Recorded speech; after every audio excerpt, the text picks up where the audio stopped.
No más preguntas, vamos a iniciar formalmente con la grabación de nuestra primera conversación. Buenas noches, bienvenidos una vez más. Esto lo hago para que quede constancia de la asistencia dentro de la grabación. Ya comencé a grabar la clase. Bienvenida Stephanie, Sebastián Márquez, Luis, Yurani Camacaro y Diana. Bienvenidos todos a nuestra primera clase de el incentivo de Romano 1. José Francisco, muy buenas noches. Bienvenidos a nuestra clase de hoy. Bienvenido, José Francisco.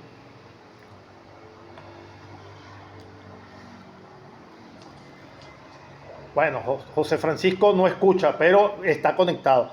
Bien, vamos a iniciar con la pequeña charla, el génesis de qué va nuestra materia. Para ello, por supuesto, para referirnos a el derecho romano como tal, tenemos que abarcar, obviamente, desde su inicio. Y su inicio no es más que otro, por supuesto, que el inicio de la ciudad de Roma. La antigua Roma, según se cree en la leyenda, fue creada originariamente por Rómulo y Remo, según la leyenda que se basa. En cuanto a el origen de Roma como tal, si nosotros nos ponemos a repensar, a estudiar el derecho romano como tal, a analizar sus instituciones, no hay duda que tenemos que comenzar desde el inicio. Y siempre el estudio del derecho romano conlleva a esa mezcla histórica si alguien me escribe, a mí, deme un segundito, su derecho con gran sencillez, partiendo desde el inicio de la fundación de Roma, por aquella leyenda de Rómulo y Remo.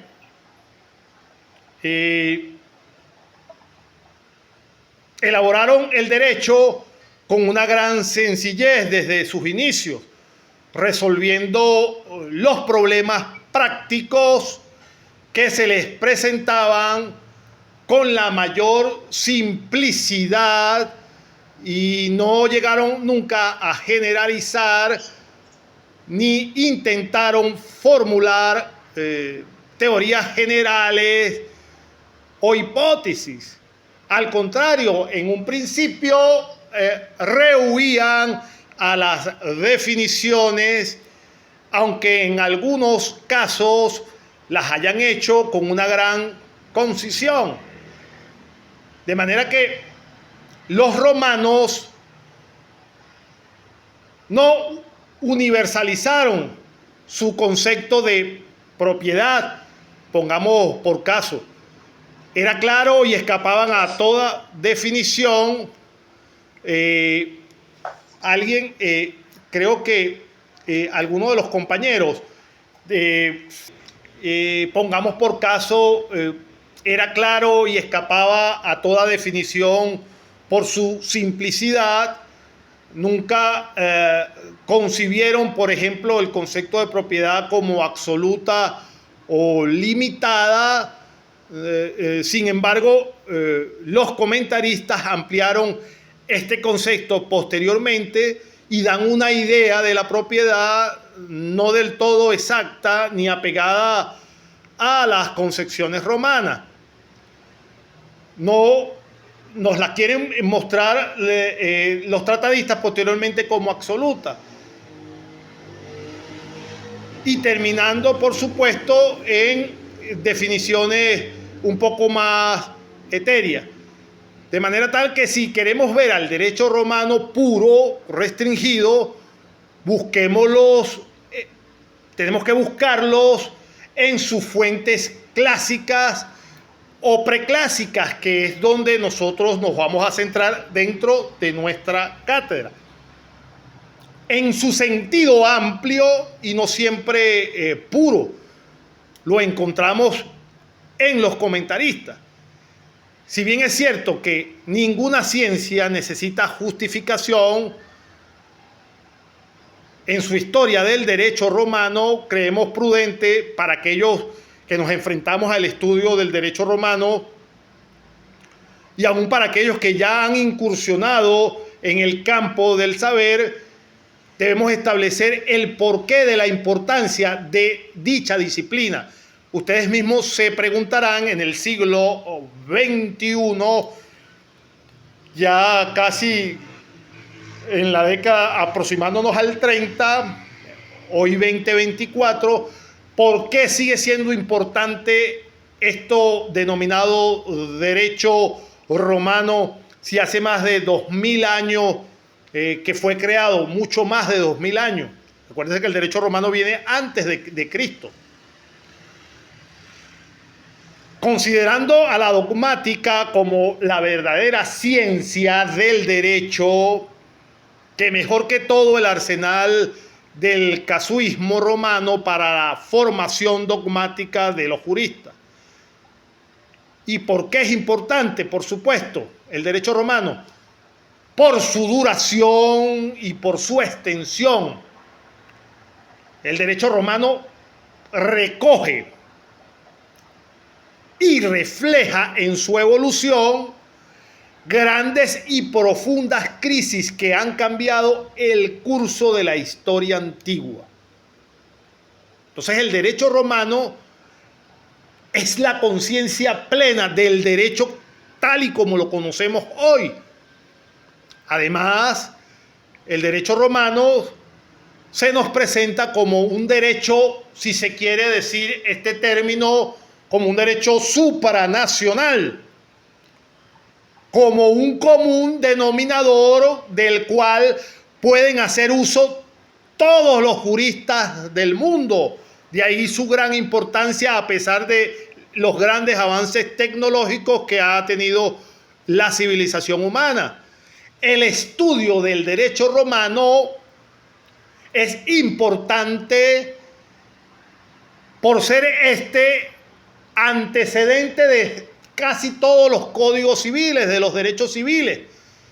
Y en efecto, como van a tener ocasión de ver en nuestro curso de derecho romano, al compararlo con las instituciones del derecho civil vigente, veremos que hay capítulos enteros de este antiguo derecho que fueron trasladados a nuestro derecho. Por otra parte, su estudio acostumbra a la mente a ir adquiriendo un sentido jurídico que nos va a ayudar o nos ayudará a ir resolviendo los problemas que posteriormente se nos van a ir presentando en nuestra vida profesional. De manera tal que la mente se ejercita al estudiar la forma en que los romanos fueron perfeccionando sus instituciones, partiendo de los principios generales y mediante la lógica. Entonces, ver cómo fueron extendiendo esos principios a los casos particulares y también ver cómo fueron aplicando los principios a los casos que no estaban previstos por la ley. Nos vamos a ver maravillados cómo los romanos lograron ir consiguiendo la fórmula para ir resolviendo todos los conflictos sociales que se le iba presentando en la medida que se iban haciendo una nación grande, extensiva y poderosa.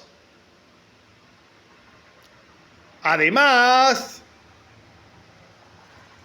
es aconsejable el estudio del derecho romano porque este derecho es el que estructura, insisto, a todo el derecho civil hispanoamericano y por supuesto a gran parte del derecho europeo, lo que facilita el estudio de lo que llamamos o denominamos el derecho comparado. Hasta ahora vamos bien, se escucha todavía el planteamiento, se escucha hasta ahora. Stephanie, ¿se está escuchando la conversación? No, pues se escucha, pero hay momentos que como que su voz se pierde, pues. Sí, exactamente es lo que él mencionaba. Por eso es que, para no repetirlo más y no agobiarlo, por eso es que hago la grabación doble. Porque hay momentos que nos escuchamos perfectamente y entonces por eso es que yo le hago el respaldo del audio y posteriormente pueden acudir al video. Generalmente en los conceptos generales en esta primera conversación que vamos a tener. Los conceptos generales con respecto a el derecho romano.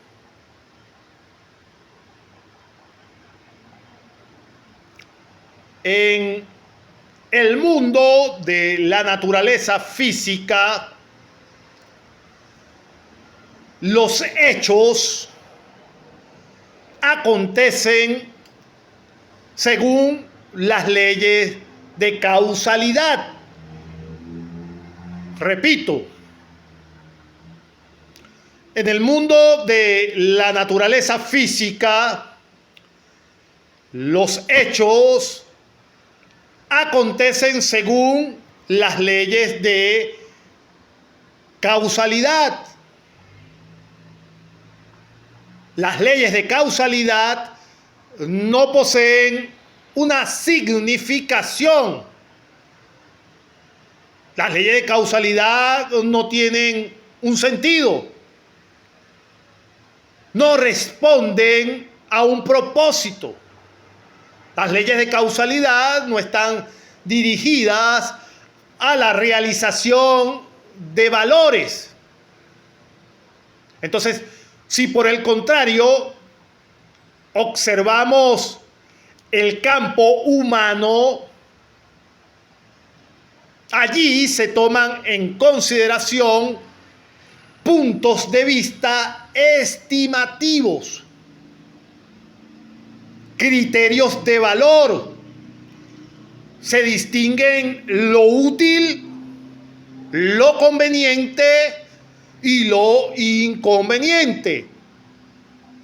Se distingue lo bueno y lo malo, lo feo y lo hermoso.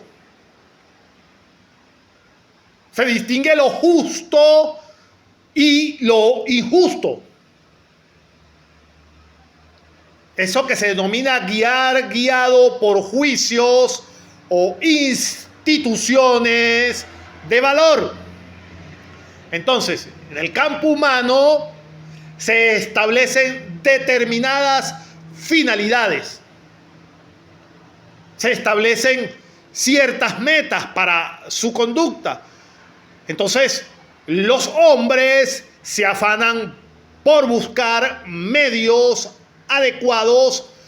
¿Para qué? Para el cumplimiento de aquellos propósitos,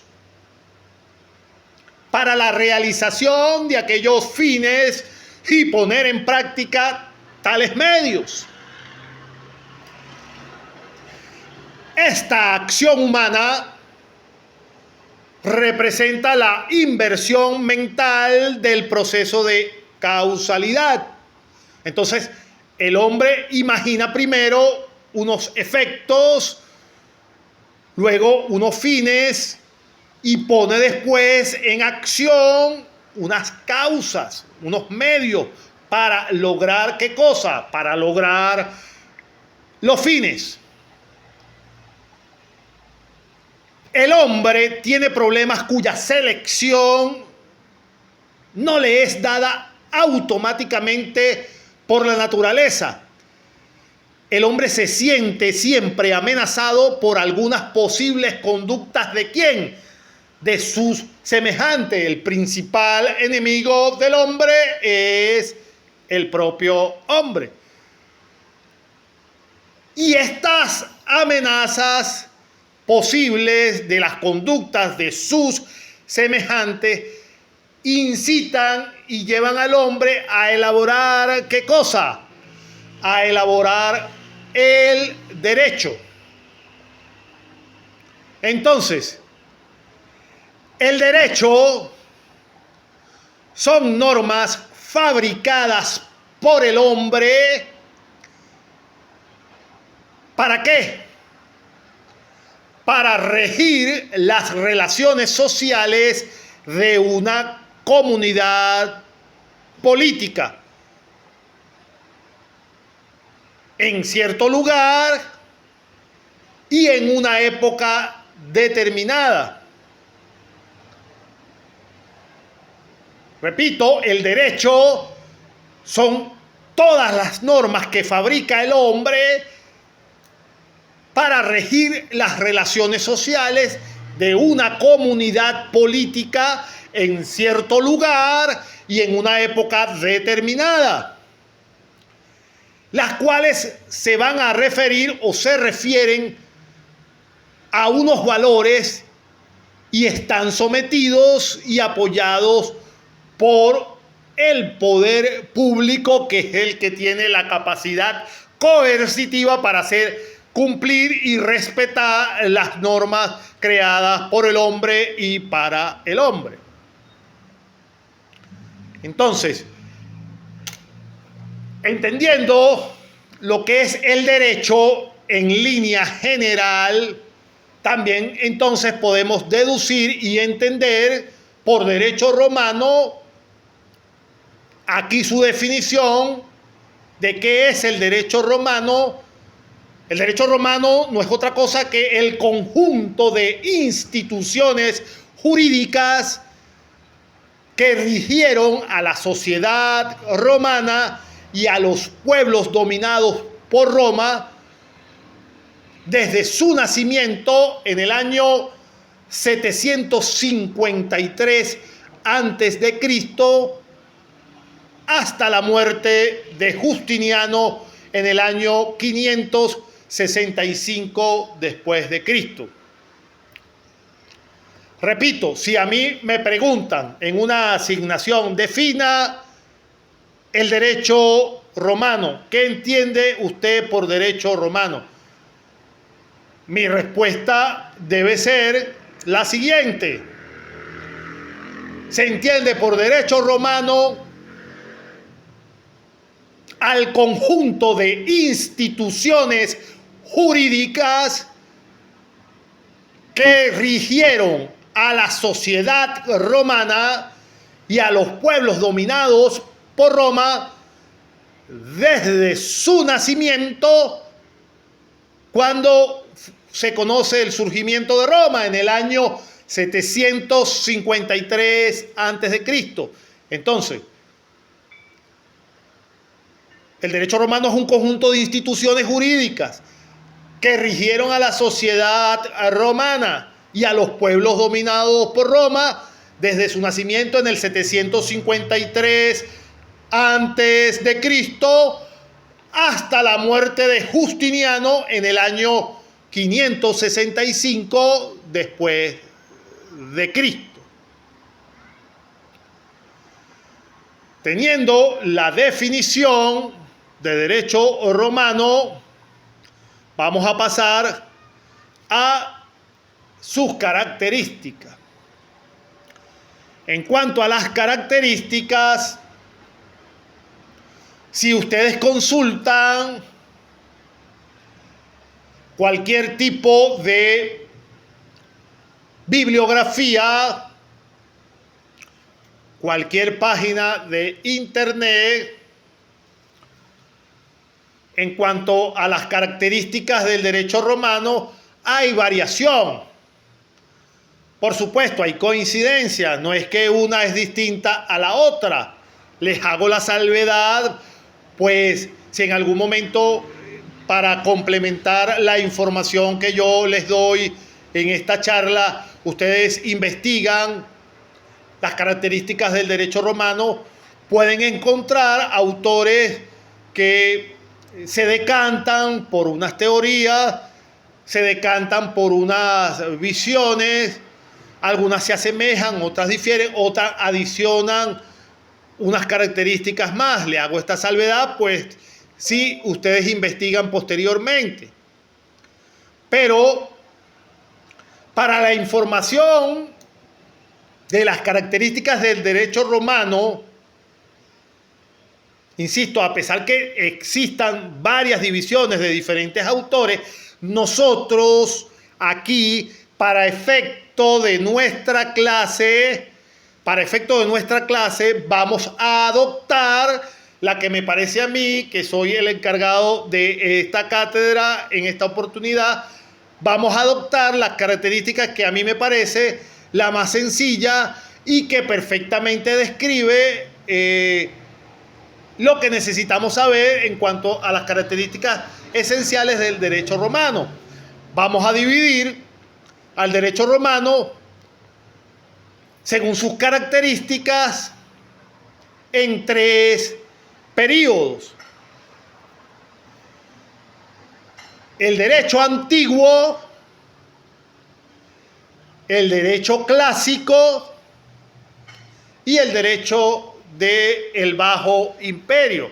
Para efectos de nuestra clase, para efectos evaluativos de nuestra cátedra, esa va a ser la característica que vamos a manejar nosotros en cuanto al derecho romano. Derecho antiguo, derecho clásico y el derecho del Bajo Imperio. Esa es la característica que nosotros vamos a manejar para nuestra clase. Entonces, hablemos un poco someramente del derecho antiguo. En clases posteriores, por supuesto, sí vamos a explayarnos mucho más en cuanto a las características esenciales, lo que debamos saber de cada una de las características. En este caso, vamos a mencionarlas, algunos aspectos primordiales. El derecho antiguo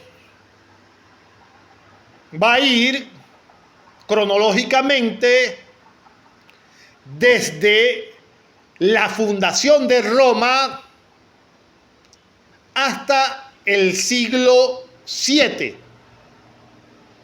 Repito, vamos a manejar el derecho antiguo desde la fundación de Roma hasta el siglo VII. ¿Qué características primordiales podemos en esta primera clase mencionar en cuanto al derecho antiguo? Número 1. El derecho antiguo, en sus reglas generales, era sumamente estricto. Era conservador y extremadamente formalista. Repito, el derecho antiguo en sus reglas generales era denominado un derecho estricto, conservador y formalista. En cuanto a su aplicación, el derecho romano en el derecho antiguo, en cuanto a la aplicación, era materia de exclusividad de los ciudadanos romanos. El derecho antiguo solo podía ser aplicado, solo era exclusivo para los ciudadanos romanos. No podía ser invocado por los llamados peregrinos, es decir, por los que no eran ciudadanos romanos. Insisto, en esta clase introductoria no vamos a adentrarnos, solo estamos mencionando los primeros albores de nuestra materia. Cuando vayamos viendo cada una de nuestras clases, vamos a ir extendiéndonos en cada una de las etapas y la van a comprender mucho más. No se preocupen, solo hoy es la introducción. Entonces, el derecho antiguo, en cuanto a sus fuentes, se basaba principalmente en lo consuetudinario, apareciendo en esta época la codificación de las costumbres preexistentes que conocemos y vamos a conocer, y más adelante vamos a desarrollar y nos vamos a adentrar en las costumbres preexistentes que vamos a conocer como la ley de las 12 tablas. Es la primera vez que la están escuchando nombrar, pero a partir de este momento la vamos a utilizar dentro de la materia en muchísimas ocasiones, la ley de las 12 tablas. En cuanto al derecho clásico, cronológicamente comienza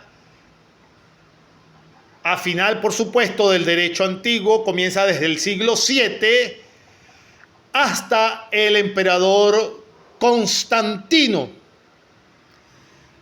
En este periodo del derecho clásico se va a conocer como la época de los grandes jurisconsultos,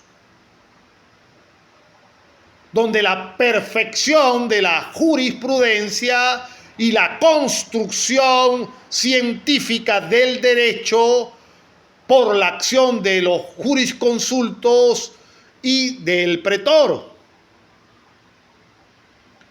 En sus reglas, el derecho clásico se distingue o se diferencia del derecho antiguo porque ya se hizo menos estricto. Se preocupó mucho más por la equidad y no por la simple aplicación del riguroso derecho puro. Por supuesto, al ser de característica menos estricta, fue también menos conservador. El derecho se amplió en este periodo clásico por la influencia de los fenómenos sociales, políticos y económicos de la República. Fue, por supuesto, menos formalista, se tuvo más en cuenta la intencionalidad de las partes contratantes y se dio menos importancia a las formas externas de los actos puros en sí. El derecho clásico también, dentro de su aplicación, ya dejó de ser exclusivo para los ciudadanos romanos. Dejó de ser exclusivo solo para los ciudadanos romanos. Apareció y se desarrolló el ius gentium, o sea, el derecho accesible a los peregrinos. ¿Y de qué se surtía o de qué se surtió mayoritariamente el derecho clásico? En sus fuentes, además, por supuesto, de las costumbres, aparecen ya las leyes votadas, los que se conocieron como los plebiscitos, los senados consultos, las constituciones imperiales, los edictos. y la respuesta de los prudentes. En esta parte